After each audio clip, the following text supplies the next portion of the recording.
Welcome back sa aking YouTube channel mga trops. Kung bago ka pa lang, please click the subscribe button at notification bell para lagi kang updated sa boxing news.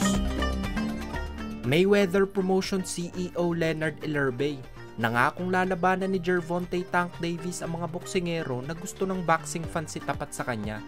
Kung gagawa tayo ng listahan mga trops ng mga boksingero sa lightweight division na matagal nang gustong itapat kay Tank, ay una dyan syempre si Devin Haney, pangalawa si Shakur Stevenson, andyan din sila Frank Martin, Vasily Lomachenko, William Zepeda at ang rematch syempre kay Isaac Pitbull Cruz. Ayon sa interview ni Ellerbe sa FightHype.com ay sinabi nito na hindi pa niya alam kung kailan magbabalik si Tank sa ibabaw ng ring dahil nakadepende na daw dito kung kailan ito magiging handa. Dagdag pa ni Ellerbe ay kayang-kaya ni Tank kunin ang malalaking laban na gusto ng boxing fans para sa kanya. Ngunit kinakailangan ng tamang oras at panahon para sa mga laban na ito ayon kay Ellerbe. Prize fighter daw si Tank kaya kailangan ng tamang timing sa lahat ng bagay para sa mga laban na gusto ng boxing fans para sa kanya. Kahit meron o walang belt na nakataya ay sigurado daw na magiging malaki ito dahil kay Tank Davis. Nasabi rin ni Ellerbe na hindi tatanggap ng kahit na anong pay cut o bawas bayad si Tank para lang labanan ang mga top contender sa dibisyon niya. Sa ngayon kasi mga trops ay si Tank Davis ang pinakamalaking kumita sa dibisyon niya at ito ay matapos ang laban niya kay Ryan Garcia. Mabababa rin kasi kumita ang mga top contender na nabanggit sa lightweight division kung ikukumpara sa kinikita ni Tank. Kaya mahihirapan talaga sa ngayon ang mga promoters maikasa ang mga laban na ito para kay Tank. Pwera na lang kung willing silang bigyan ng malaking guaranteed purse ito.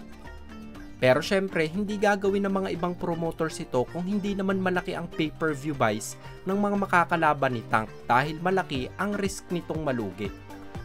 Nangako naman si Ellerbe na dadating din ang araw na papalagan ni Tank ang mga ito dahil hindi naman daw ito aalis sa lightweight division. May edad na si Tank na 28 years old at di hamak na mas bata ang mga top contender fighters na nabanggit pwera kay Lomachenko. Kaya sigurado tayo na hindi kukupas o tatanda ang mga ito bago labanan si Tank.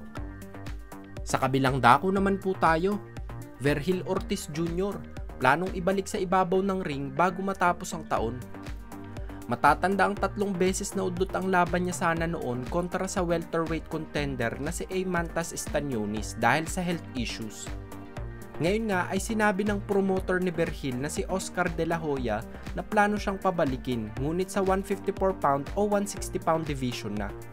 Ayon kay Oscar ay mabilis ang paglaki ni Vergil kaya hindi na kaya kuhain ang timbang sa welterweight division at kailangan ng umakyat ng timbang. Idagdag pa dito ang sakit ni Vergil na rhabdomyolysis na pahirap din sa training at pagkuha ng timbang sa welterweight. Kaya masasabi natin na wise move na ito para sa batang prospect. May edad na 25 years old si Vergil at may kargadang 19 wins, 0 losses at 19 knockouts. May 100% knockout rate si Vergil ngunit hindi natin sigurado kung maisasama pa niya ang punching power sa pag-akyat ng dibisyon.